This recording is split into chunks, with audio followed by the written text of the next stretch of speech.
মালদায় বর্ষার আগমন ঘটতে না ঘটতেই ডেঙ্গু প্রতিরোধে আগাম তৎপরতা শুরু করল পুরাতন মালদা পৌরসভা। তৎপরতার অঙ্গ হিসেবে পৌরসভার স্বাস্থ্য বিভাগের পক্ষ থেকে ডেঙ্গু বিজয় অভিযান কর্মসূচির অধীনে এক প্রশিক্ষণ শিবিরের আয়োজন করল বৃহস্পতিবার। এদিন এই শিবির অনুষ্ঠিত হয় পুরাতন মালদা পৌরসভার কনফারেন্স হলে। উপস্থিত ছিলেন জেলা পতঙ্গ বিশারদ মোহাম্মদ বদরুজ্জোহা, পৌরসভার স্বাস্থ্য বিষয়ক আধিকারিক সাধন দাস সহ অন্যান্যরা।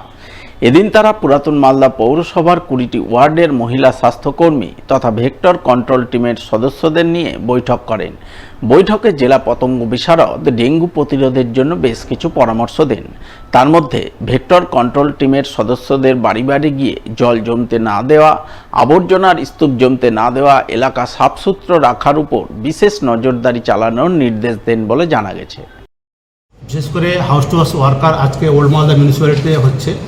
আজকে ট্রেনিংটা হচ্ছে 1 থেকে 6 নম্বর ওয়ার্ড পর্যন্ত সমস্ত হাউস টু ওয়ার্কারগুলো আছে।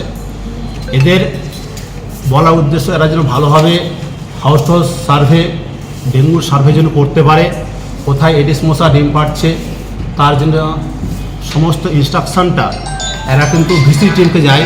কারণ এটা হাউস টু হাউস ওয়ার্কার এরা কিন্তু কোথায় জমা জল আছে, কোথায় এডিসের মশা ডিম পাড়ছে, কোথায় বিশেষ করে গার্বেজ জমা আছে, কোথায় ক্লিননেস করতে হবে, এই সমস্ত বিষয়গুলোর জন্য তারা ভিসি টিমকে দেয়। VC team, vector control team এরা কী করবে সেগুলো যেন তারা পরিষ্কার পরিচ্ছন্ন করে। বিশেষ করে আমরা এর আগেও ট্রেনিং করেছি, আর এই বছরও আমাদের ট্রেনিংগুলো হয়, প্রত্যেক বছরই ট্রেনিং হয়। এই ট্রেনিংয়ের বিষয় বিশেষ করে আমাদের এই বলার উদ্দেশ্য ছিল যে ভালোভাবে কাজগুলো যেন, ডেঙ্গুর কাজগুলো ভালোভাবে হয়।